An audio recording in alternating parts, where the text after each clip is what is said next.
we ran this Pitch NJ event, which is about high school students that have great ideas, and we had a competition about them. Our mission is to empower middle school students by teaching them crucial career readiness skills in the field of business.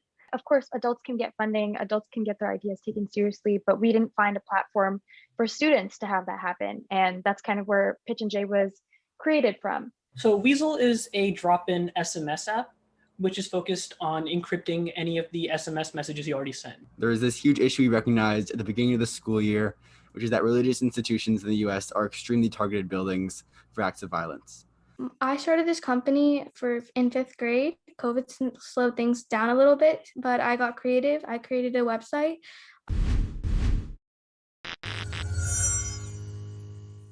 I'm Richard Gerhardt. And I'm Elizabeth Gerhardt. Welcome to Passage to Profit, the show that's all about small businesses, entrepreneurs, sometimes high school students, and the intellectual property that helps them flourish.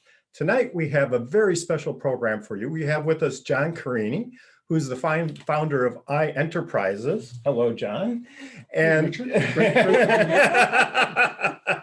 so thanks for joining us. You brought some friends with you, right? And you're going to be telling us a little bit more about that. But before we get into that, tell us a little bit about what you do and how you got involved with this project. Sure. So I run the Morris Tech Meetup, and in conjunction with Business Bootcamp and the Morris Chamber of Commerce, we ran this Pitch NJ event, which is about high school students that have great ideas, and we had a competition about them. And the winners of that event are actually on the show. No kidding. I'm very excited. I can hardly wait. Yeah, we'll hear from them in a little bit. And as for me, I also run a company called iEnterprises, and we make CRM software that lets you kind of run your CRM from your email. Yep. So anyway, but these kids are amazing. You're going to love them. We can hardly wait. And I hear that they have some really fantastic projects and that they're an innovative group, and they're here to share their stuff with you, our audience today. So Elizabeth.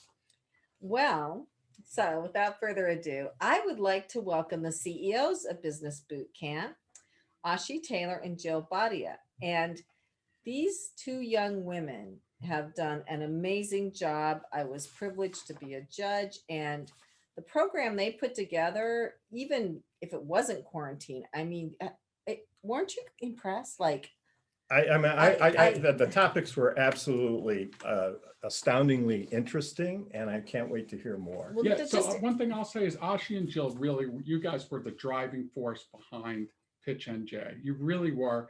Like, we were there, and we, maybe got some sponsors and did some organizing, but you guys really made it all happen. They did all the outreach. They got all the teams. They involved the schools. Some of the schools actually have Pitch NJ as part of their curriculum now, and that's all because of them. So they're amazing. Get them on here. Yeah, congratulations. Why don't we get started? So hi, my name is Aashi, and this is my co-CEO, Jill, and we're, like John mentioned, the co-CEOs of Business Bootcamp. And once again, it is an honor. Excellent. Jill, do you want to say hi real quick? Yeah, absolutely. So as you guys mentioned, I'm Jill. I'm one of the co-CEOs of Business Bootcamp. And as part of Business Bootcamp, we did run Pitch NJ in conjunction with the Morris Tech Meetup and the Morris Chamber of Commerce. And it's just really such a pleasure to be here today talking to you guys. Excellent. That's great. So can I ask a question of you both? What does a CEO of Bootcamp do? I think John just told you. That is a good question. So our roles kind of range from everything from overseeing the rest of our employees as they make articles, videos, our normal content, as well as going on to do other bigger projects like, of course, Pitch NJ. Jill and I were the main ones who handled that, but we also had a lot of our team members help us out with that. And in addition to that, we also work on more expansionary efforts. So last year, we actually launched a summer program. And once again, it's a large part due to our team because they helped us so much. But Jill and I are the main ones who oversee that, and we really enjoy our job. That's great. So you have a management role here in this whole process, right? You're sort of responsible for making sure that everything works right in the background. Oh yeah, exactly. So do we want John to say a word, one or two sentences about each of the teams that won? Sure. First, I want to say like something about Business Bootcamp. This organization was founded, what was it, about 3 years ago by Art and Chin, and then they created this succession plan. And as these high school kids, graduate, they pass on the role of CEO to another junior or senior, and it propels itself year over year and keeps on going. They have something like, what do you have, like 50 people there or something, and each year it turns over, but they do a fantastic job with Pitch NJ every year. And Aashi and Jill are especially good, but even before they were on board, the prior co-CEOs, Art and Chin, did a fantastic job as well. So this thing, it goes on forever. And they were on Passage to Profit. Yes. They were. When we were in the studio in New York, Art and Chin came and presented Business Bootcamp on yes. Passage to Profit. Were That's you there great. with them? I don't remember. No. No, it must not have been. So anyway, so who can you say like the names and a little bit about the top winner, the top three Sure thing. winners? So we'll do it in the order of the night of Pitch NJ. So Pitch NJ is an event that was virtual this year. It's typically at Fairleigh Dickinson University, where these high school kids, thanks to Business Bootcamp and the Morris Chamber and the Morris Meetup, they all come together. They submit their ideas to us. We pick the top 10 ideas, and the top 10 ideas pitch at this event, which happened to be virtual this year, like everything is virtual. And then we pick the top 3. And one of the prizes, and maybe the best prize, is that they get to be on the show. So here we are. I think that's a prize to us personally. There we go. So- And the winner, which you'll find out about in just a little bit, Oh. got $1,500 in addition to that. And obviously they'll be in the show. All right, so we had 3 winners at Pitch New Jersey this year, and all 3 are here today. And one of them is about encrypted messaging. So if you have some secrets, you Who wanna doesn't? check them out. And then another one's really cool technology that protects our children at school and keeps their classroom safe. So that one's very, Very interesting important, as yeah. well. And then, everyone loves their dogs, and there's an organic dog treat with a social responsibility aspect to it as well. Wow. So that one, all you dog lovers are going to want to check out. So That sounds absolutely great. So who's first? Well, I think we're going to talk to Aashi and Jill a little bit about the process that they went through and how it worked and what Business Bootcamp is doing and how it helps students. Absolutely, yeah. So here at Business Bootcamp, our mission is to empower middle school students by teaching them crucial career readiness skills in the field of business. Over the years, we've worked with a lot of tutoring organizations and libraries throughout New Jersey, Puerto Rico, and even India to help disadvantaged youth gain access to these important professional development, personal finance, and leadership skills. And that's kind of where Pitch NJ comes in. So we decided to expand our services to high school students as well to kind of continue promoting that entrepreneurial spirit within a greater part of our community. And this competition, like we mentioned before, it just provides students with resources to turn their ideas into businesses, because we started to notice that, of course, adults can get funding, adults can get their ideas taken seriously, but we didn't find a platform for students to have that happen. And that's kind of where Pitch NJ was created from. So now that's kind of one of the bigger projects that Business Bootcamp takes on. The reason that Business Bootcamp was introduced and founded was because as high school seniors, we're attending the Morris County School of Technology, which is a vocational school where we're given access to business-based education as early as freshman year. But we found that a lot of other students aren't able to do that, which discourages them from participating in this entrepreneurial spirit within the community. So we wanted to share our knowledge with students who don't have this opportunity so they can also be prepared for their futures. And just witnessing all of our students learn, grow, and create businesses has really been a rewarding and impactful journey, and one that we would like to continue spreading, even though we're going to be going on to college. We do have people taking over Business Bootcamp next year, and we're just really excited to see the growth of this organization and share it all with you. And if you have any questions or you want to find more information about Business Bootcamp, you can also visit our page at businessbootcamp101.org. Wow. And yes, I think this is so important because I think that the sooner people start realizing they have ideas that they can develop and make their own living from, or carve their own path through life with, the better off they are. I mean, when you find out at 60 that, yeah, I have this great idea, I'm going to start a company, well, you can still do it. But it's a lot better if you figure it out at 16, I think. What do you think? I have a couple of questions. So specifically with Pitch NJ. So Pitch NJ, we run in conjunction with the Morris Meetup and the Morris County Chamber, as well as Business Bootcamp. So approximately how many schools did you do outreach to? And how many, approximately how many did we get responses from? Well, I think the amount of schools that we do outreach to and the amount that we get grows every year. So I think this year we got responses from anywhere from 15 to 20 schools. We did do outreach all over the county and started expanding beyond the county this year as well. So we're not totally sure about those exact numbers, but we're definitely getting a lot more of a retention rate just because people are more interested. This is being woven into school curriculums, and we're just growing every year. Yeah, so basically like they're reaching out to the schools and saying, hey, we have this entrepreneur pitch competition. Why don't you put it in your curriculum and teach the kids, how to become entrepreneurs and then have them pitch at Pitch NJ. And then we had what, like 20 or 30 actual applicants for the Pitch NJ awards this year. Is that about right? We had about 50. 50, wow. So that's wonderful. I have a question. Who were your sponsors? Yeah, so our platinum sponsor was West Morris Capital, and then Lakeland Bank and the Fortis Agency also sponsored. And then the Morris County Chamber and the Morris Tech Meetup also provided some support as well. Well, that's really awesome that you have those sponsors and of course, Passage to Profit sponsors. So you have 6 sponsors, which is pretty amazing for just a 3-year-old program. I think they're eyeing the inventions and the projects for future investment is what I think.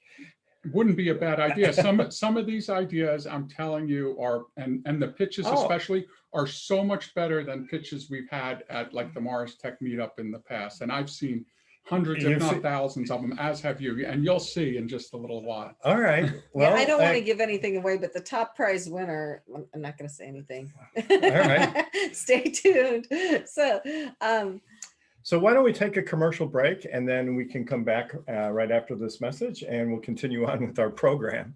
You're listening to Passage to Profit with Richard and Elizabeth Gerhardt.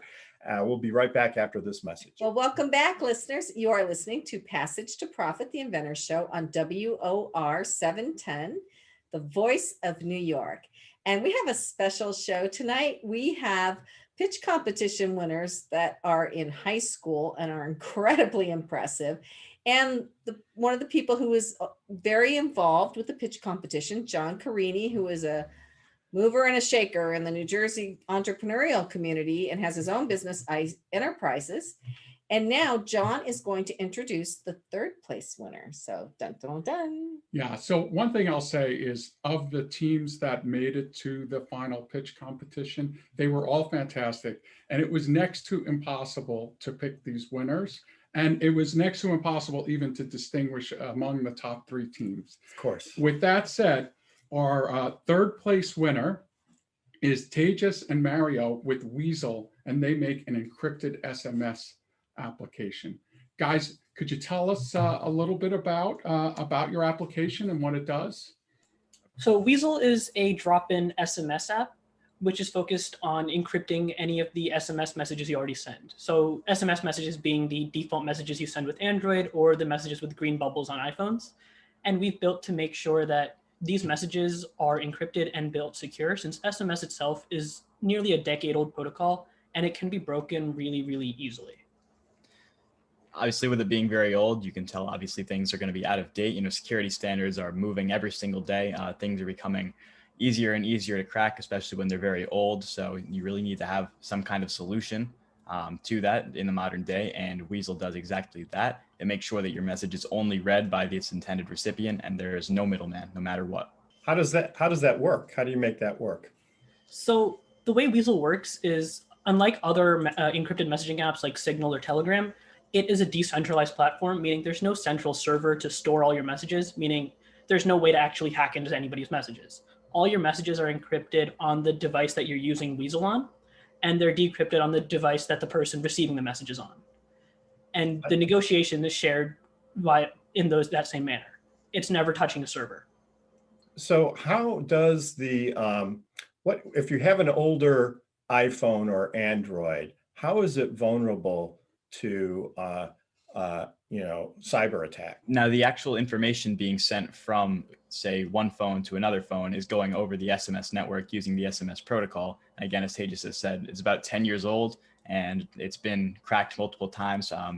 Bad actors can use different programs and different hardware to actually see your message, even if they are not the intended recipient, which makes it very unsafe for transmitting secure information. Yeah, and like the content of the messages, it's actually stored on a server somewhere typically, right? So like if someone hacks that server, they might be able to see your old messages, correct? Yes, these normal SMS messages are stored basically in what we would call plain text, meaning the entire message content is available to anybody who has the server or any access to the server. And if you use Weasel, your messages are encrypted in transit.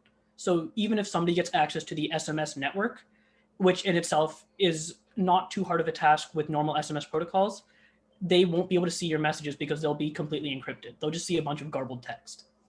And where are you guys at with the app? You actually have the app, and how far along are you with testing it and deploying it? So we're currently running in a functional alpha stage. So we're working within our own confined team to just make sure things work in terms of like message negotiation and sending. And then we're going to start doing a slow rollout to other testers that we know personally. And then we're going to start publicizing it more. So how did you guys come up with this idea? Currently on the market, there's no real way of doing this. There's a bunch of different solutions. However, they are still somewhat insecure because obviously there's a centralized server. And as Tejas has said, that's very easy to break into if somebody were to want to. And considering the fact that there's no real way of transmitting this information from place to place with it being fully secure, we figured that this would be a good path to go down. This is so important because even high-level government officials communicate by text. And when you're talking about how insecure the systems are, it's scary to think that other countries could be monitoring those text messages. So it sounds like this protocol could be really important. Kenya, did you have any questions? Yeah, you make a great point, Richard. I was just going to ask, what type of organizations can benefit from something like this? So in the for Weasel, we are primarily going to aim at the general consumer, but as well as anybody that's within oppressive regimes and those types of areas, because there are so many people right now that cannot get access to any sort of secure communications, especially journalists who are risking their lives. And they could really benefit from something that's secure, but also uses extremely low network, because when you're in a lot of places outside of the US, you may not get a stable network signal. And the best part about Weasel is it uses the SMS infrastructure which barely needs a network connection, and compared to any other messaging apps which need a somewhat stable connection. So your messages will send really, really, really easily. That's so funny because we were watching this movie and they're trying to call each other in this disaster. And Richard's like, why don't they just text? That would work. It'll work, right? Yeah, so I just had an epiphany. So you're sending an encrypted message, but over the existing SMS infrastructure. That's the trick, right? So that's really cool. So how did you guys develop the app? A lot of people who aren't familiar with software don't really know what the process is like to build something like this. Could you tell our listeners a little bit about some of the things you had to do and had to learn in order to create this? So one of the biggest things that Weasel is actually built on is military-grade encryption using a dual-layer system with the two different encryption types are RSA 2048 and AES 256 GCM. And then that way, nobody's able to do a couple of different things that could involve fraud or identity theft, and you can always verify the sender. And so our initial learning phase came from looking into how SMS itself works, since we needed to make sure this was viable at first. After we figured out how SMS works, then we looked into creating an app to actually handle and send SMS messages. on top of that, and then we came up with the idea of encryption and making sure the app still remains reverse compatible. So we obviously add Weasel encryption and Wizard standard encryption libraries to the SMS messages, but in the case that the recipient doesn't have Weasel, we wouldn't want any Weasel user to be deterred from using it for the fact that other people don't have it. So we did make sure to maintain reverse compatibility with normal SMS, but we would send a warning, meaning saying this message is not going to be encrypted, so that anyone that's using our app can make sure that they know this message will be sent over normal SMS and the other one will be sent over Weasel. So I did not understand a single word you said. Like, you can use it if you don't have the app. The person can still send you the message. It just won't be encrypted. Well, yeah, but right? everything before that, you know, Right. that, so you have to have a pretty high level of But so- technical knowledge to do this stuff. Yeah, so that was what I want to ask them. So what are you guys majoring in? I guess you don't major in anything in high school, but Can I jump in? I should have asked this at the beginning. What school are you from and what grade are you in? And do you have any college plans? And Yeah. when we go to the other teams, we'll ask that same question too. that's a So great question. sorry to put that at the end, guys. Personally, for me, I'm going for multimedia at the Morris County School of Technology. And in terms of college, I plan on pursuing filmmaking and cinematography, which is kind of a bit more fitting for me because I work more on the visual side of the application.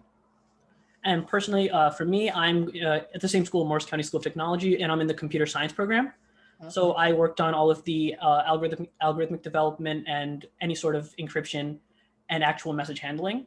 And in college, I would like to pursue that type of that field, meaning software development, computer science, and algorithms and data structures. And are you juniors in high school now? Is that it? Yes. Okay, great. Well, you got a whole nother year. Wow. So this is another gotcha question. I think I know the answer to this from your website, but I'm not sure. Is this your first company? This is one of the products that we've built as a group together. We call ourselves Hack Sugar. And we've built various products. All of them are focused around the whole privacy and security subset of things. So we've built some things ranging from our own operating system all the way towards Weasel right now. Yeah, they actually did very well at last year's Pitch NJ competition as well. With I remember it was a secure operating system, if I remember correctly. So- It was really cool. Yeah, so we've already done all this stuff. Like, what's next? I mean, are you going to be like programming encrypted holograms or something? I don't know. Why not? Somebody's got to keep those holograms safe. But before we can get to that, we do have to take another commercial break, and we'll be back with more Passage to Profit right after this. Well, welcome back, listeners. Wow. We are hearing from high school and middle school students today about their inventions and their businesses, the ones who won at Business Bootcamp. And I am blown away. I was a judge, I have to say. I was blown away then. I'm still blown away listening not only to what they invented, but how well they're presenting it and what great business people these kids are. And we have with us our very own John Carini, who was very involved in the Business Bootcamp, and he is going to introduce the second place winner. Yeah, so Elizabeth and I judged, as you said, it was super hard to pick these winners. Second place team is absolutely fantastic, and it's Security Key, and Azaryah and Rebecca are here from Security Key to tell us a little bit about it. Take it away. So yes, hi, I'm Rebecca Wiater. And I'm Azaryah Foger, and we are Security Key. There is this huge issue we recognized at the beginning of the school year, which is that religious institutions in the US are extremely targeted buildings for acts of violence. Because of this, the buildings require their entrances to be locked at all times, and they use security guards, which cost loads of money that many privately funded religious schools just don't have. Security guards aren't even better than our alternative because kids still get locked outside and lose time. We combat all this at Security Key. Our product is an automated security system that uses fingerprint technology to keep unwanted people out and let members of the community in. Security comes in a box installed at each entrance, and this holds for the screen, LED lights, and fingerprint scanner. The screen and lights are used to help the user recognize if a fingerprint was accepted by the system. Our product also includes a solenoid lock, which acts as a deadbolt. This will unlock the door every time the fingerprint scanner detects a match. Security Key is a perfect and easy option to keep religious institutions safe with fewer security guards. Okay, so Security Key might sound a little boring. Just your average security system. It's sort of cool because it uses fingerprint technology, so you don't lose your key card, and yeah, it's cost effective. But no, Security Key combats another issue too. The most common but time-consuming way to take attendance is for teachers to call out each student's name. This can be a big disruption to class, and it also takes up valuable learning time. To solve the issue, as each fingerprint is scanned, their name, date, and time they've come into the building is sent to an office member on an easily accessible website to monitor when each student arrives at the building and make sure everyone is on time and no one is cutting class. You may be thinking, attendance is a small issue that only applies to schools. Who cares? Security Key actually makes our product ideal for everyone by offering 3 options to tailor our product to the buyer's needs.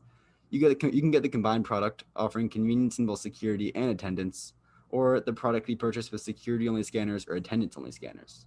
Because of the obvious increased risk, we mainly target religious schools and houses of worship.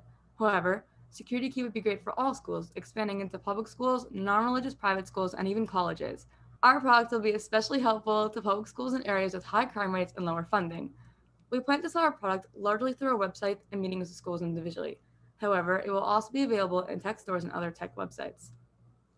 Security Key is endless future growth. It can be used in many additional ways. Plane tickets, concert tickets, and season tickets to sporting events can be completely replaced with our product. This would save time and money when it comes to printing paper, as well as keeping the environment healthier. There's no limit to our featured Security Key. I like to watch these spy movies and stuff. And whenever they're trying to get into a secure installation, they put like the tape of the dead guard's some sticky tape on his finger, right? And then they put the tape up against the key reader. Does the system protect against that situation? We haven't tested it out. I'm pretty sure that's all, you know. Hollywood. Okay. I wanted to know. So I just had a comment. I could see where this could be really useful, because when you were talking about using it in schools for taking attendance, I remember when I was way back, like, Julie? Right? So yeah, how have your fellow students reacted to this project, by the way? Yeah, do they want to be tracked or not? They already are tracked. I know what the high schools think. Yeah. They do track. No, I think this has great potential. I mean, I envision when we were talking about it as we were judging, we envision that when the bell rings and the kids all come at once, maybe that's not exactly the time you use it, or maybe you have a couple different scanners or something and you could turn them on and off when you need them. Well, yeah, I mean, there's a bunch of entrances, but it's actually such a quick process. You can really walk up. It's a 1 second, thing. We have a video of it working. We wish we could show you guys. Yeah, we also have a website. Where are you guys in terms of like a prototype? So yeah, we have a working prototype. We made it working with our school. We haven't started, we don't have a network really, which is kind of what we're looking to get right now. Get a network of buyers, get a manufacturer, really, get our product lifted off the ground. But we do have it working. We have a product. We have a website, a logo. We have some cool stuff. We should show you guys. That's great.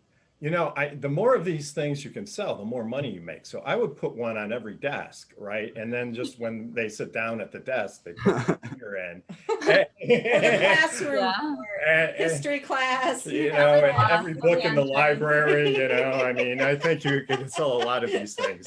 You really got to sell these schools on it then, for selling like Well, I think that day's coming. Yeah. Yeah, we forgot to ask what school are you guys from and what year are you in? We are sophomores at RKYHS at Kushner in Livingston. Great. And what are you guys majoring in? Or you don't major in it? I don't know. Is that a kind of school where you have a specialty that you major in, or do you have to wait? Not a major, but we got involved with this competition as part of our STEM class. Okay. Where, we're tasked at solving an issue, which was, as we mentioned, kids getting locked outside. And we paired it with all these things, and you talk about it being part of the curriculum. They showed us the Pitch NJ video. They really told us all about the opportunity. They really pushed us to do it, and we're so happy we joined. Yeah, it really made a big impact in our lives.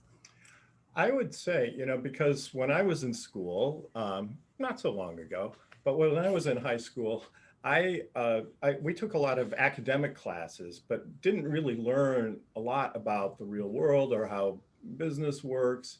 And these kinds of programs really get you involved in like how you have to find things and source things and put things together. And gives you a chance to be creative, but you also learn a lot about external business stuff. So yeah, I mean, these kids, yeah, and you guys are a great example, but everybody on this show, these young adults, I should say, are just, are wise well beyond their years. And, part of it just might be just to give us an excuse for not being so smart at their age. Like we didn't have the internet and the accessibility. Well, I was still smart, but I just didn't know how to do this stuff. So. Yeah, I was more worried with, I don't know, riding my bike around the block or whatever. I was like in my chemistry lab and building stuff in my workshop. The level of professionalism and the depth of knowledge of all the teams and Jill and Aashi and the whole business bootcamp crew, it's really amazing. So I know Kenya has something to say. I just was curious, like with everything going on with COVID and everybody kind of being leery about touching things, have you thought of your prototype including some sort of way to kind of combat the whole germaphobe fear with people touching? That was one of the first things we thought of, actually, and we didn't end up implementing it in our prototype because of mainly budget things, but we were looking at certain self-cleaners. There was this like nanoseptic skin that we'd be able to put on it that would actually, the fingerprint would still work through it. But we could use that. We could just use, manual cleaning, every. And I could suggest like a little windshield wiper that goes up and down on the button. That would be awesome. We gotta figure that out. But, I mean, it's no different than everyone touching a door handle, even in COVID days. Yeah. And the CDC saved you recently. They just proclaimed that COVID doesn't spread readily through touching things. So. Well, and what is the button? Is it stainless steel so that you push? Well, it's glass. It's a glass fingerprint scanner. Oh, it's glass. Oh, so glass is like not going to hold germs anyway, right? So you could superheat it. I don't have a fingerprint. You do that on April Fool's Day. You could do that. See, that's one of the dad jokes that'll probably get cut from this. All right. Well, this was really great, and I really enjoyed this presentation a lot. You guys can come work for Gerhardt Line anytime you want. But until that happens, we have to take a commercial break, and we'll be right back with Passage to Profit, Richard and Elizabeth Gerhardt on WOR 710, the voice of New York. Well, welcome back, listeners. You're listening to Passage to Profit, the Inventor Show on WOR 710, the voice of New York. And if our listeners missed this show, where can they find it later?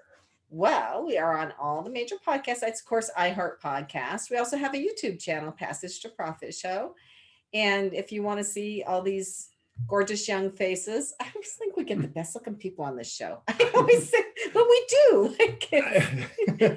You want people to look at you on YouTube. No, I do not want them to look at me. I'm on YouTube enough, believe me. But anyway, the moment we've all been waiting for, dun, dun, dun, dun. So John Carini, who has iEnterprises, is CRMs and software solutions for businesses, is going to introduce the first place winner of the pitch contest. Yep. So Elizabeth, it was really tough for us as judges to pick this winner, and I know Aashi and Jill were judges there on as well. I'm sure they can attest to that. But we selected Fetch by Maya as the winner, and it's a organic dog treat with the charitable contribution as well. And Maya, could you start out by telling us your school and what grade you're in, and then tell us all about Fetch by Maya, please? Yeah, sure. So hi, I go to Black River Middle School. I'm 11 years old. I'm in 6th grade. And so my company is Fetch by Maya. It's organic, vegan, 100% human grade dog treats. That's really a mouthful every time you have to say it. So I started Fetch after we took our golden doodle, Copper, to the vet. He was gaining weight, and the vet told us that it's his treats. And I looked at the ingredients. They're mostly sugar, chemical, and complex ingredients. They're meat-based and offered no value to the dogs. Most of them have no health benefits and smell horrible and have unhealthy ingredients, all resulting in health and obesity issues in dogs. There are no dog treats in the market that have vegan options, and definitely none that are human grade. So dogs are omnivores, as you know, and they can eat vegetables and meat. So for my dogs, for my treats, I used fresh organic ingredients. I added spices, which has many benefits for the dogs.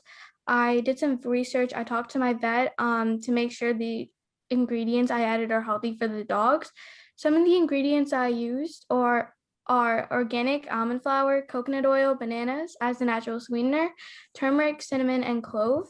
These are good for the dogs, and it makes the house smell amazing when you just like open the package and everything. So yeah. My product is a hit. Dogs are part of everyone's family, so people do want to feed them with the right food. So far, I've made $1,200. I have 28 customers and 12 repeat customers so far.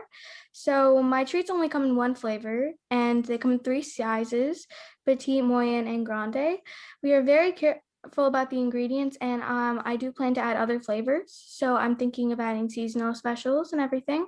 So I did some research on the competition, and there are a lot of organic treats and vegan treats, but we couldn't find a treat that's organic, vegan, gluten-free, and 100% human grade, and it is naturally sweetened. So I've tasted my dog's treats. They taste horrible, but you know, there's less sugar in it and everything, so I didn't know what to expect. But yeah. So it smells amazing, like granola. It's amazing. So I donate 25% of my profits to the 11th Hour Rescue. I love that organization. It's a non-profit organization, and it helps animals get saved from going to the killing pen. I started this company in 5th grade. COVID slowed things down a little bit, but I got creative. I created a website, fetchbymaya.com. My website portal is very easy to navigate and to place orders through social media platforms, Facebook and Instagram, and by word of mouth. I've been able to attract customers online and have been able to fulfill their orders. Maya, you left out the best part. And this is the big part why you won too. You're actually making a profit and you paid back your parents. Yeah. So to be having a successful business that makes a profit at 11 years old. It really is. Like, we were really impressed with how far along you were, and that you actually you're in production, you're actively selling this, you have repeat customers. Like, how much time do you spend like making these things, and are you running out of time? Like, what's going on now? So I usually do these on the weekends because usually school days and everything are very busy. I usually spend about 3 to 4 hours making treats. And honestly, just like one person making them, I honestly wish I had more help. Mhm. So definitely. So that's something I'm definitely going to invest in with the money that I've gotten with the prize for winning first place. Wow, that's great. I mean, it sounds like a great business. And I think you're the first to market with vegan dog treats. Everybody thinks that they're just should be eating meat all the time. And so I think that's a great idea. So how did you come up with the idea again? I mean, you said you noticed that there just wasn't the right treats out there. Did you do a lot of market research before you started? Yeah. So I was honestly so shocked at the ingredients when I looked at the treats, and I honestly thought, okay, I'm gonna try making these I tried like a recipe, and I'm gonna see does my dog like this. So I tried the recipe, moderated a few times, and honestly he couldn't stop drooling. So That's a good sign. That's a good sign. yeah. Kenya, do you have any questions? I do. I actually have a question for you, Richard and Maya. So Maya, have you thought about getting a patent on the formula? And I guess, Richard, can you patent a recipe? Well, absolutely, if you want to. Some recipes are more difficult than others. Sometimes it's better to keep food types of things as a trade secret. But if you're displaying all of the ingredients on the package at some point, then you don't really manage to keep the recipe secret that way. But it's entirely possible to file patents on these types of projects. Absolutely. Definitely trademarks on the names, right? Of Yeah, other companies. absolutely. So, So yeah, I mean, no, it sounds like a great project. Has your dog gained weight or lost weight since they've been on the vegan treat program? He's lost a lot of weight. Oh, Yeah. our son And- has a dog that could use these. I'm on a diet too. I might need them. I was going to say cats are next, you know, that overweight You gerbil can't get that a you've cat to eat anything. that overweight gerbil that you've been trying to lose weight needs So- probably these things too. But Yeah. So Yeah. Maya, are your plans then to expand the business? You said you have the prize money. Do you think you could hire another student to help you on the weekends, or maybe pay a social media person? What are you thinking? I'm definitely thinking of expanding this so it's not just dogs, it's other pets as well. As for having another classmate, definitely. Maybe a lot of my friends just are like at home and the parents won't let them come out. So maybe after COVID, definitely. yeah, you know, Yeah. and especially if you're giving money to shelters, maybe the people at the shelter could help you make these things because you know, that would help them raise money, right? So you know, but it depends on who you're working with. You could hire people that really love to bake but can't eat baked goods because it's too many times. I'll do it. So that's wonderful. And so do you plan on keeping this company? Do you think you would ever sell it someday, or what are you looking far out? What's your exit strategy? I haven't really thought about selling the company, not yet. I mean, I like just got started with this. I'm not ready to give it up just yet. So Okay. no plans for the future for that. And but just back to the orders, like, so you have a website and people can actually order online right now, right? Yes. And how many orders do you get through the website? Do you routinely get orders through the website? And do you like know who the people are, or are they just starting to come to you through the internet or through referrals and things? So a lot of my customers are friends and family. So I do know them, and a lot of them are international. So it's like my friends, or something like that. So yeah, I definitely make sure I keep my customers updated about when the treats are going to get here. And I do make sure that I get to know the customers. So I want them to have a very welcoming environment to this. Are there special dogs that seem to like them more versus, or is it pretty much across the board? I don't know. I mean, I encourage people to send like pictures and videos of their dogs, and like send it on social media and everything. And honestly, they all love it. So, I think my dog definitely just has a sweet spot for them, though. Definitely. Excellent. So Kenya, did you have a comment or question? Oh, I mean, I love what you're doing, and I just, just encourage you to continue to push forward. I think you're going to need a factory at some point to keep up with the orders and the distribution, and just think about how you plan to market this once you get to the point where you can fulfill all those big orders. That's good advice. And when you're ready for an IPO and want to be listed on the New York Stock Exchange, let us know. We'll help you with that too. Anybody here, the offer goes out to everyone. So Yeah. Thank you. Definitely. well, thank you very much, Maya. And what is the name of the brand again? Can you tell us again? Fetch by Maya. Fetch by Maya, and that's Fetch by Maya, and that the website is? It's fetchbymaya.com, basically. Great. Yeah. Yeah. So I think these are going to be a huge hit. I think the word's just starting to spread, and I think fat dogs everywhere are going to love them. You just need to make them for people too. So anyway, that's it for right now. We'll be right back after this message with more Passage to Profit. So stay tuned.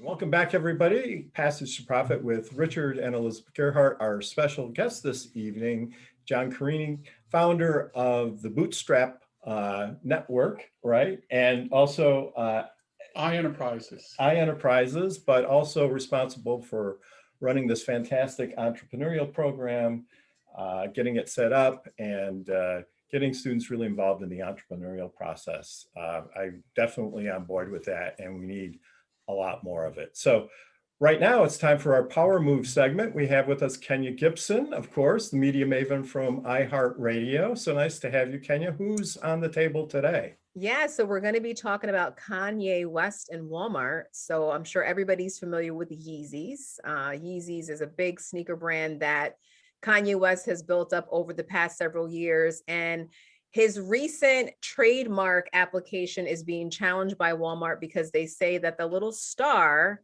that he has looks very similar to their brand's logo, and they don't want there to be any confusion with consumers. Right. Yeah, I don't think it looks that much the same myself. In her professional opinion. I felt like it did based on what I saw. It's well, they're very similar, but one has more arms. So Walmart has 6 arms and Kanye's has 8. So I think there's a difference right there.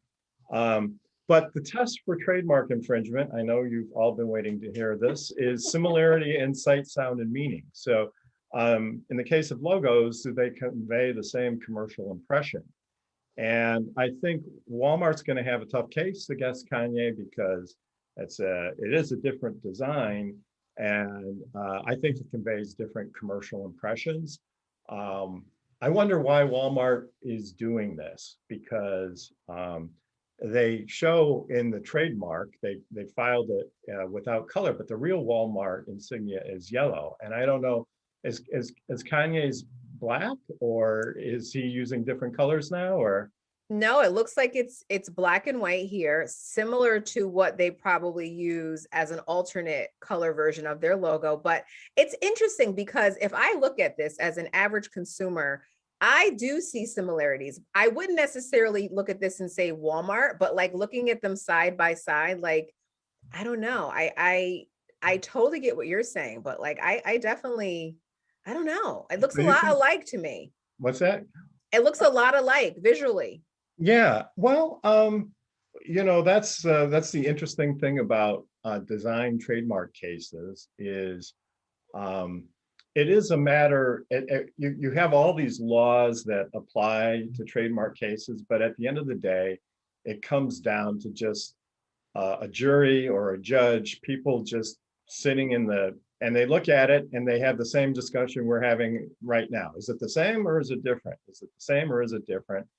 And if more people think it's the same, then Walmart wins. And if more people think it's different, then Kanye wins. And they'll probably end up settling it out of court anyway. And in the meantime, they both get a lot of publicity because we're talking about it here on Passage of Profit. So, I have a question. So like, is intent any part of this? Because I think, I mean, I doubt Kanye was trying to like intentionally be like Walmart, right? No offense to Walmart, but let's face it, that probably isn't something that I'm gonna go get a $20 pair of running shoes at Walmart. So is that just criminal law, or does it matter here too, Richard? Well, that's really a good question. So most of the time, in most types of intellectual property disputes, intent does not matter.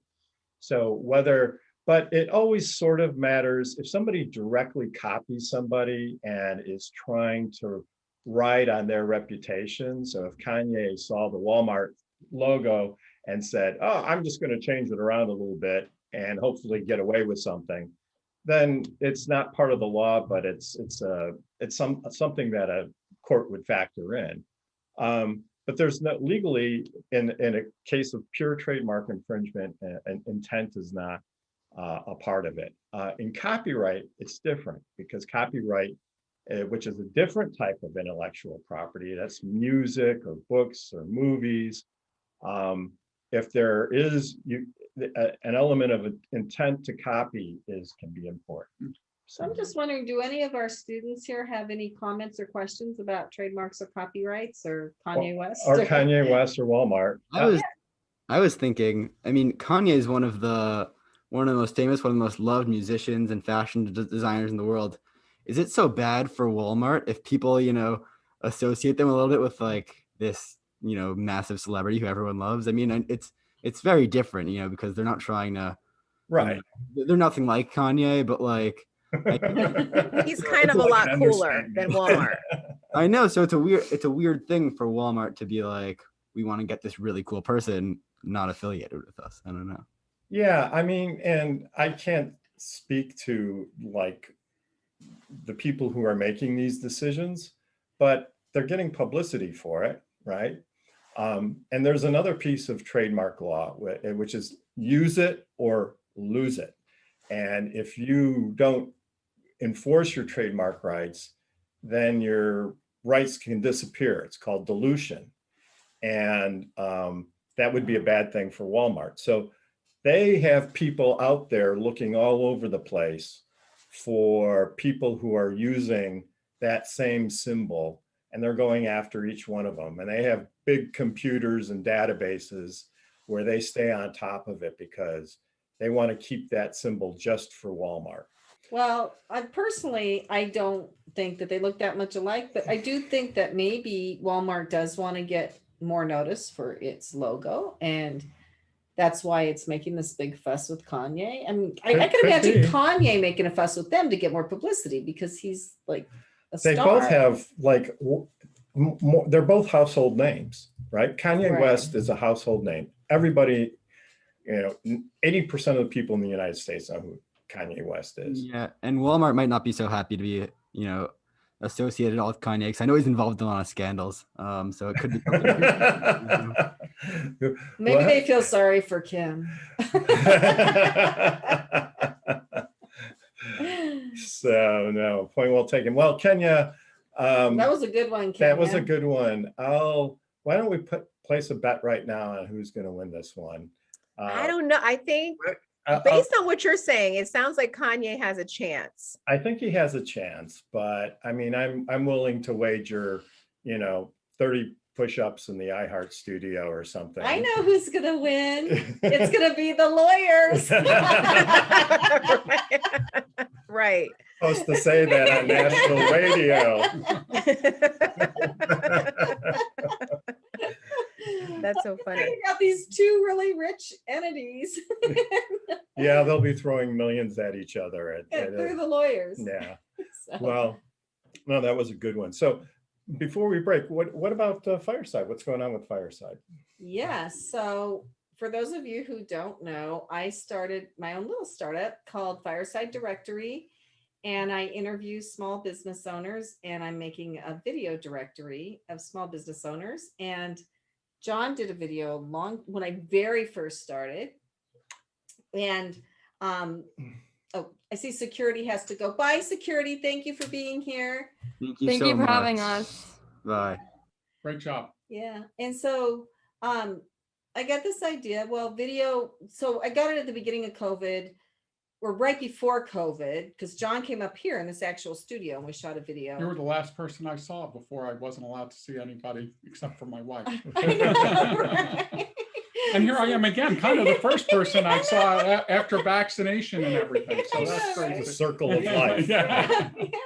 So so he was doing me the friends and family favor, right? Like you do your friends and family stuff. But so I thought, well, people don't like to make videos, but everybody's hearing they need a video. And then what do you do with the video once you got it, right? If you put it on your website, people have already come to your website. So is there a way to use it to drive people to your website? So anyway, I decided to do videos of small business owners, and it was really hard to get people to come up in the studio and do them with the videographer. Then COVID hit, then everybody got used to Zoom. So I have done probably over 100 video interviews during quarantine, because people didn't have anything else to do, right? And I've gotten better at it, and I'm compiling my directory, and I'm going to have a real website made at some point pretty soon, hopefully, because the website I'm using, as you people know that are all techie and everything, all you guys, I took a WordPress, a theme that was on WordPress, and it was like putting a square peg in a round hole, trying to do what I was doing, because nobody's ever done exactly this before, so there wasn't anything out there. But I am going to get somebody to actually make me something that works the way I want it to work. And I'm still doing the interviews, but we have some ideas that I can't talk about. Richard had a really good one. Highly confidential. We're going to write patent applications. But we're not going to put it on text. So no. not until we get Weasel. Right? But yeah, so we're going to write some patent applications on some of the ideas that Richard and I have had for using AI and other ways to automate this and make it work better. So sounds good. So we need to get to a commercial break here, but and you are listening to Passage to Profit, last time I checked. And this is Richard and Elizabeth Gerhardt with our special guest, John Carini, and our media maven, Kanye Gibson. We'll be right back.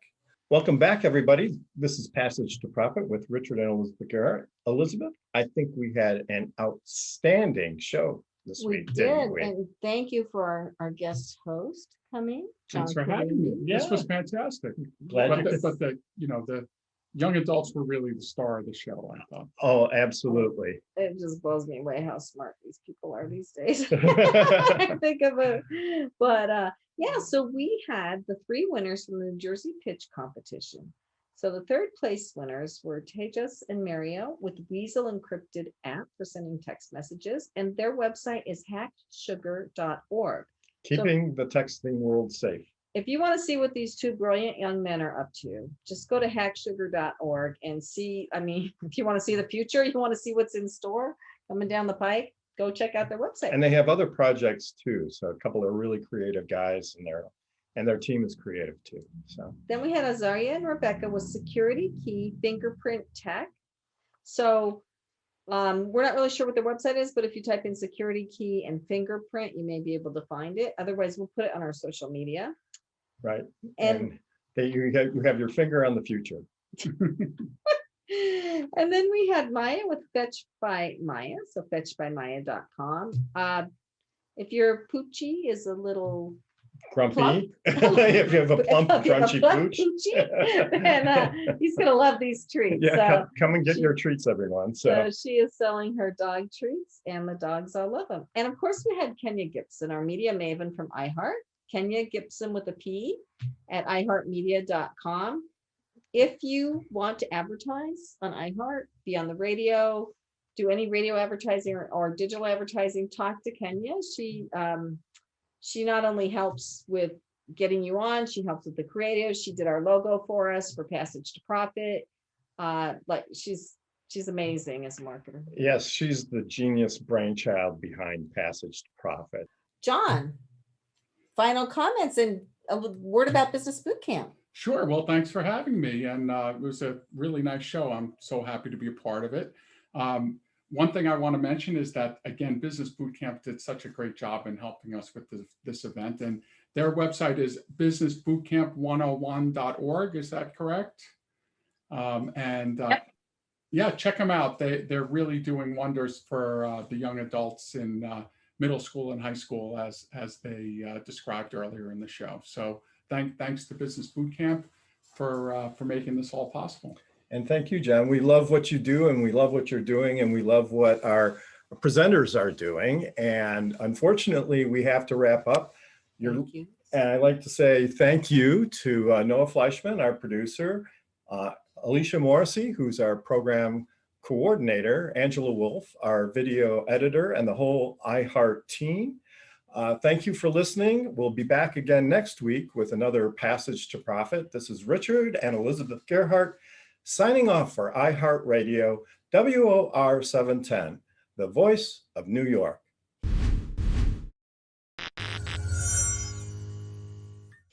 Okay.